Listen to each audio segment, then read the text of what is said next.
चप्पल पहनकर मंगेश यादव के एनकाउंटर की जब तस्वीरें सामने आई, परिवार के बयान सामने आए कि पुलिस खुद घर से उठाकर ले गई थी, तो विपक्षी नेता बीजेपी सरकार पर आरोप लगा रहे हैं कि देश के पुलिस सिस्टम का संवैधानिक इस्तेमाल किया जा रहा है।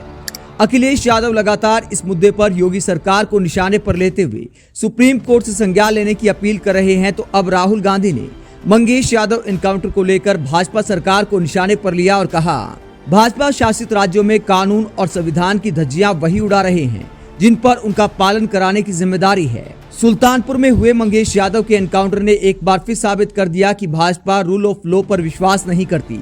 मंगेश के परिवार के आंसू पूरे देश से सवाल पूछ रहे हैं, कौन जिएगा कौन नहीं, इसका फैसला अदालत करेगी या पुलिस।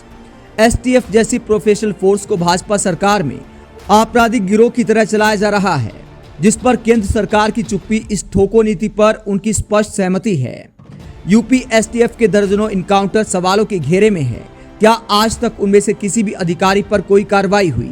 आखिरकार कौन उन्हें बचा रहा है और क्यों? कैमरों के आगे संविधान को माथे से लगाना सिर्फ ढोंग है, जब आपकी सरकारें ही उसकी खुलेआम धज्जियां उड़ा रही हैं। उत्तर प्रदेश में हुए सभी संदिग्ध एनकाउंटर्स की निष्पक्ष जांच कर इंसाफ किया जाना चाहिए। वर्दी पर लगी खून की छींटें साफ होनी चाहिए।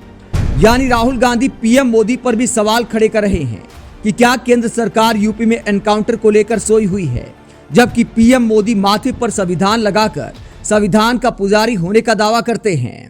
विपक्षी नेताओं के अलावा बीजेपी के अंदर से भी एनकाउंटर को लेकर आवाज उठनी शुरू हो गई है।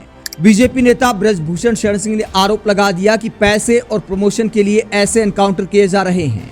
वहीं बार बार एनकाउंटर की एक समान कहानियों को लेकर एबीपी न्यूज के रिपोर्टर अभिषेक उपाध्याय सवाल करते हैं, गजब संयोग है, एक अधिकारी दो एनकाउंटर, कहानी लगभग एक सी।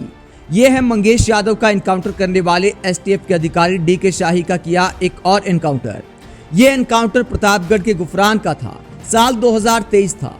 सिर्फ किरदार का नाम अलग है, बाकी कहानी लगभग वही है। मीडिया रिपोर्ट्स के मुताबिक वहां 24 अप्रैल को लूट होती है। यहाँ भी सीसीटीवी फुटेज सामने आता है। यहाँ भी दुकान ज्वेलर की होती है। यहाँ भी अपराधी इनामी घोषित होता है, एडीजी जोन प्रयागराज से और 25 लाख का सुल्तानपुर से। यहाँ भी बदमाश मोटरसाइकिल पर आ रहा होता है। यहाँ भी डीके शाही की अगुवाई में पुलिस उसे रोकती है। यहाँ भी बदमाश पहले फायरिंग करता है। यहाँ भी पुलिस जवाबी गोलियां चलाती है। यहाँ भी बदमाश को गोली लगती है। यहाँ भी गोली शरीर के ऊपरी हिस्से में लगती है। उसे अस्पताल लाया जाता है, जहां उसकी मौत हो जाती है। बरामदगी भी कमोबेश एक जैसी, कुछ असले और एक मोटरसाइकिल। यहाँ भी डीके शाही मीडिया के कैमरों के आगे आते हैं। यहाँ भी वो एनकाउंटर पर बयान देते हैं। इतने सारे संयोग तो बॉलीवुड की किसी सुपरहिट थ्रिलर में भी नहीं होंगे। महज चप्पल पहनकर देश में सादगी भरे एनकाउंटर की मिसाल कायम करने वाले शाही साहब ने इस एनकाउंटर पर जो बयान दिया था, उसे सुनिए। अभिषेक उपाध्याय डीके शाही का गुरफान एनकाउंटर के बाद का बयान सुना रहे हैं। आप यूपी में मंगेश यादव एनकाउंटर की पुलिस की कहानी को लेकर क्या सोचते हैं? कमेंट बॉक्स में अपनी राय जरूर दें।